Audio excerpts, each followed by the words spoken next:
Welcome back to Reviews and Rankings with Robbie Sobel, and today I take a look at Friday the 13th, Part 2.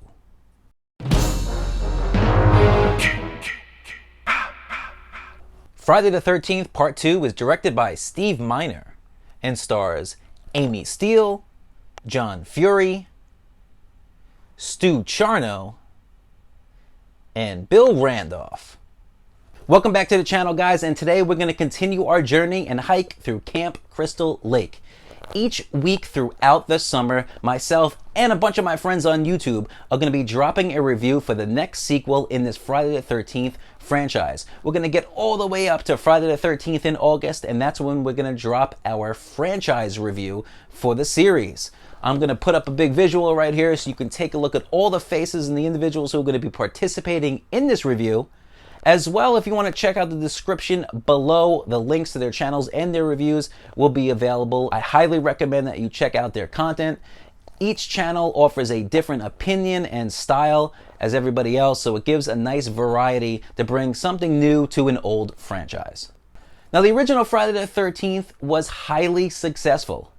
On a budget of only $550,000, it returned nearly $60 million at the box office. So it wasn't a surprise to anyone when Paramount Pictures gave the green light to push forward a sequel. Instead of Sean S. Cunningham in the director's chair, this time it's Steve Miner.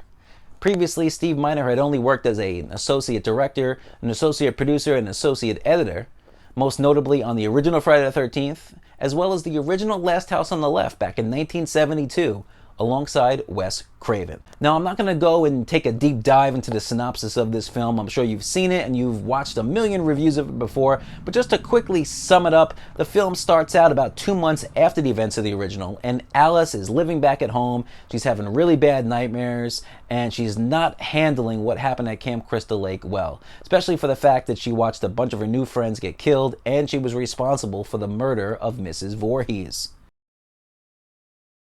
A few minutes later, a mysterious man breaks into Alice's home and kills her. Of course, we later find out that that was Jason Voorhees. Fast forward 5 years and we have a man named Paul Holt looking to reopen Camp Crystal Lake, hoping that enough time has passed that the locals in town will be a little bit more forgiving and that we can kind of move past the nightmare and mayhem of days gone by.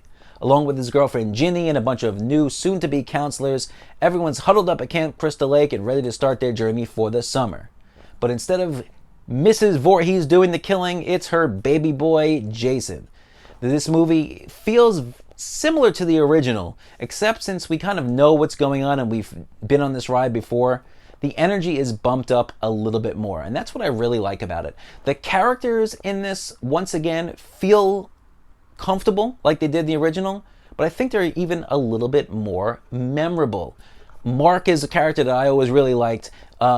He's a character who's in a wheelchair who had gotten into an accident, but he doesn't let it bother him. He just goes along with his life, and he never makes excuses for himself being in the chair. He never uses it as an excuse for anything. And as a kid, when I watched it, I thought that was really cool. It made me kind of look at somebody in a wheelchair a little bit different after that. But I think it did its job. Ginny, played by Amy Steele, is a solid final girl. She's got little jokes and quirks. She kind of pokes fun at her boyfriend, Paul. She's not the kind of like pushover and maybe like shy girl that Alice seemed in the original. She's very curious about the Jason legend, and one night when they're at a bar, she kind of pushes back at, maybe this isn't a legend, maybe it's a real thing. And when everyone laughs at her, she kind of holds her ground. And that's a quality that I like in a final girl. She's strong, she's independent, and she's not stupid. She's got a mind of her own. Friday the 13th Part 2 was one of the films in the franchise that I watched often as a kid. It was on TNT religiously, and I remember the second entry being one of the earliest VHS tapes that I ever bought. The first 3 Friday the 13th were ones that I kind of rotated and owned and had on my shelf back when I was just a really little kid. So I kind of have that emotional and nostalgic connection with the early entries in this franchise.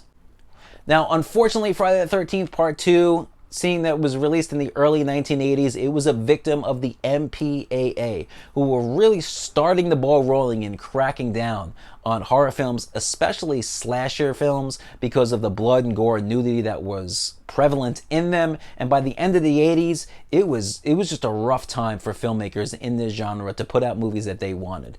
I really believe that the MPAA and how restrictive they were with what they allowed on screen was part of the downfall of the slasher film, and it's why throughout the early and into the mid 90s we really didn't get these same type of films.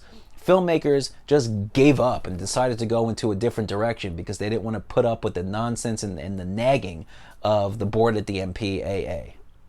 But even though there are a lot of kind of cuts and edits in this film, that doesn't mean all the kills are bad. It doesn't mean that the nudity is bad. And that brings us to my favorite part of this entire review series. So, for my coolest kill for Friday the 13th Part 2, sorry, I love him. He's my homeboy.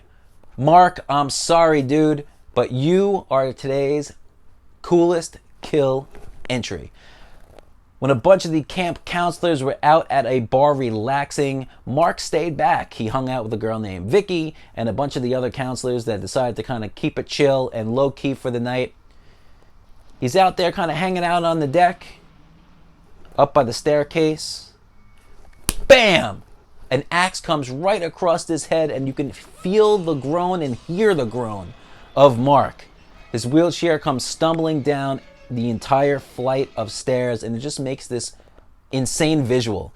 Even the way the camera's positioned, it's at like a low angle, and before the body of Mark fully comes down the stairs, the camera kind of just stops and takes a still, and you really can kind of breathe it all in, and it's super effective. Now, I have to make mention, though, that for years, everyone thought that the uncut version of this film was lost until Scream Factory released their entire franchise box set just last year. And on the disc for Friday the 13th, it included the uncut versions of a bunch of these kills. One of the camera operators actually had them on a VHS tape, and they were able to link up with him and restore the footage. I'm going to put some of that restoration footage here for you, for not just Mark's kill, but also for the other kills in the franchise. It's really cool. There's a lot of awesome kills. I know there's another one that everyone loves. It's the shish kebab kill of Sandra and her boyfriend, which was a blatant ripoff. We can just go and say, I was going to say an homage, but it's a blatant ripoff of a kill from Twitch of the Death Nerve, where they're screwing around and Jason stabs them together and makes like a giant shish kebab sandwich spear. But you know what? That's an awesome kill. I get it, and it looks even better in the uncut version. But since they did rip off from another movie, I'm going with Mark and his kill down the steps. And now for the moment everyone's been waiting for. What could it be? Robbie's deadliest diva for Friday the 13th Part 2. I know there's a lot of people have different thoughts about who this could be. There's a couple of babes in this one. There's two girls that I'm going to pick here, and I'm going to explain why I chose the one that I did. Now, the one who I didn't choose is Vicky. She has a huge crush on Mark, and she stays behind instead of going out to the bar to hopefully fool around with him. Now, here's my huge problem with Vicky. She's been out all day. She's hanging out. She's sweaty. She's had a long day at the camp. Now, instead of going to shower and get ready for a night of passion with Mark, she decides to change her panties, and her new panties that she decides to pick up are poop-colored brown.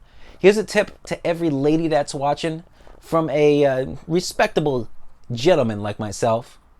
Don't wear duty color panties. No guy wants to see your big fat hiney and envision poop coming out of it. It's gross, it's nasty, and she just looks at them like she's just has the greatest, the golden ticket of panties. She's got the poop brown panties, and it's disgusting. I want to throw them down the toilet. Vicky, you could have had an opportunity to land as Robbie's deadliest diva of Friday the 13th Part 2, but you blew it.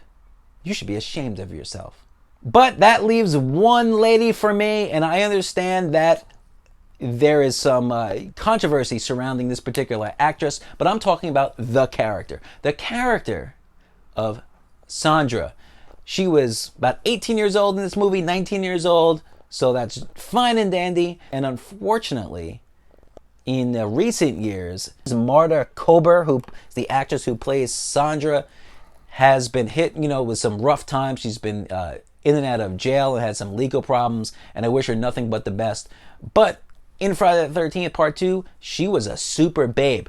Don't really dig the hair too much, but boom! She was really packing when it comes to the boobies and a little bit in the hiney too.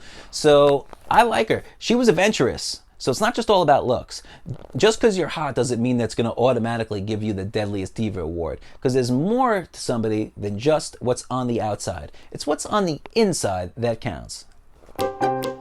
Sandra got her boyfriend, Jeff, and she convinced him to kind of explore the outer regions of Camp Crystal Lake, and it got them in a little bit of trouble. They were found by the police, or the local sheriff rather, who reported them back to Paul. So unfortunately for this young couple, they didn't get seconds on their dessert, but at least Jeff got some pie.